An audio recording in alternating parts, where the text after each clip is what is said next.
11টা 24 মিনিটে আমরা আমাদের কন্ট্রোল রুমের মাধ্যমে খবর পাই আন্তর্জাতিক শাহজালাল আন্তর্জাতিক বিমানবন্দরের 9 নম্বর গেট সংলগ্ন যে কোরিয়ার অপারেশন এলাকাটা আছে সেখানকার একটা কন্টেনারে এবং তার পার্শ্ববর্তী স্থানে একটি আগুনের সূত্রপাত হয়।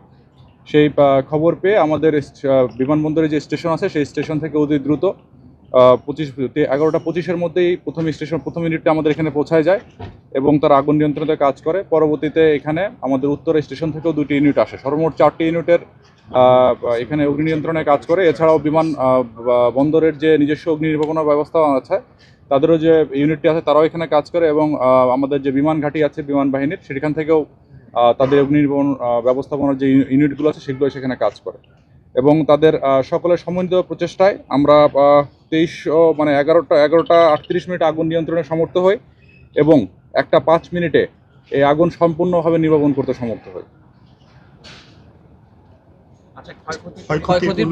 ক্ষয়ক্ষতির পরিমাণ এখনো এটা আসলে নির্বাপন করা সম্ভব হয় নাই। এটা আমাদের তদন্ত সাপেক্ষে এবং পরবর্তীতে এটা বের করা যাবে। এটা কি মানে কি কারণ যে কার্গোটাতে লেগেছে কি ধরনের মালামাল ছিল সেখানে? এটা কি কোনো ডিএইচএল কিংবা এদের এটা একটা কুরিয়ার সার্ভিস। এটা যেহেতু কুরিয়ার অপারেশনের রেখে আমি আগেই বলেছি এখানে বিভিন্ন কুরিয়ার সার্ভিসের মালামাল নরমালি যেগুলো মালামাল আসে সেই মালামালগুলো এখানে এসেছে। বিভিন্ন ধরনের মালামাল আছে। সূত্রপাত কি থেকে হতে পারে? সূত্রপাত এটা তদন্ত করে বলতে হবে, এটা এই মুহূর্তে বলা খুব ডিফিকাল্ট। আমরা এইমাত্র অগ্নি নিয়ন্ত্রণ এবং নির্বাপনের কাজটা শেষ করলাম, একটু সময় লাগবে। ফ্লাইট ওঠানামার ক্ষেত্রে কোনো ধরনের সময় না, ফ্লাইট ওঠানামা এখানে কোনো সমস্যা হয়নি। আপনারা যেহেতু আমাদের পরিচালক ফায়ার যে জিনিসটা জানালেন যে সাথে সাথেই আমাদের প্রত্যেকটা ইউনিট রেসপন্ড করেছে।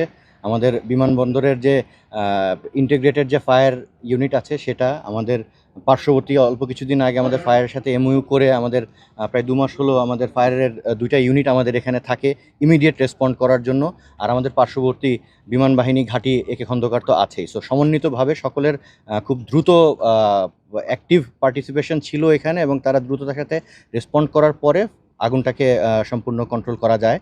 আর এতে যেটা হয়েছে যে আমাদের এখানে যখন ফায়ারের আমাদের নিজস্ব গাড়িগুলো ইনভলভ হয়ে গেছে, আমাদের বিমান বাহিনীর থেকে আরও 3টা গাড়িকে আমরা স্ট্যান্ড বাই রেখেছি যাতে আমাদের বিমানবন্দরের যে নর্মাল ফ্লাইং বা বিমানের উঠানামাতে কোনো ইফেক্ট না করে, কারণ আমার ওটার জন্য আমাদের ফায়ারের ক্যাটাগরিকে বজায় রাখার জন্য আমাকে স্ট্যান্ড বাই রাখতে হবে। সো বিমান বাহিনীর থেকে ওই স্ট্যান্ড বাই সাপোর্টটাও ওরা দেয় এখানে গাড়ি পাঠানোর পাশাপাশি।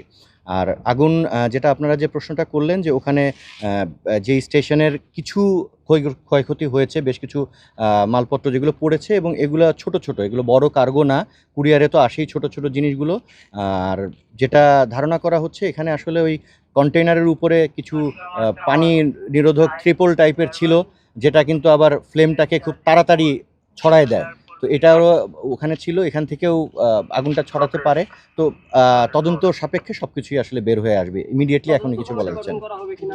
অবশ্যই তদন্ত কমিটি গঠন করা হবে ইমিডিয়েটলি। ভাইয়া জাস্ট একটু আগে আগুনটা হয়েছে এবং তাড়াতাড়ি শেষ হয়ে গেছে, এখনই সব কিছু প্রসিডিউরটা এখনও হয়তো করা হয়নি, বাট অবশ্যই সব কিছু করা হবে, তদন্ত কমিটি করা হবে এবং এটার কারণ উদ্ঘাটন এবং পরবর্তী কার্যক্রম গ্রহণ। যেটা আগে যে আগুনটা হয়েছিল সেটা আমরা জানতে পেরেছি যে বৈদ্যুতিক শর্ট সার্কিটের কারণে হয়েছিল, বাট ওখানে যে অপারেশনগুলো চলছিল সেটা আসলে খুব স্বাস্থ্যকরভাবে ছিল না।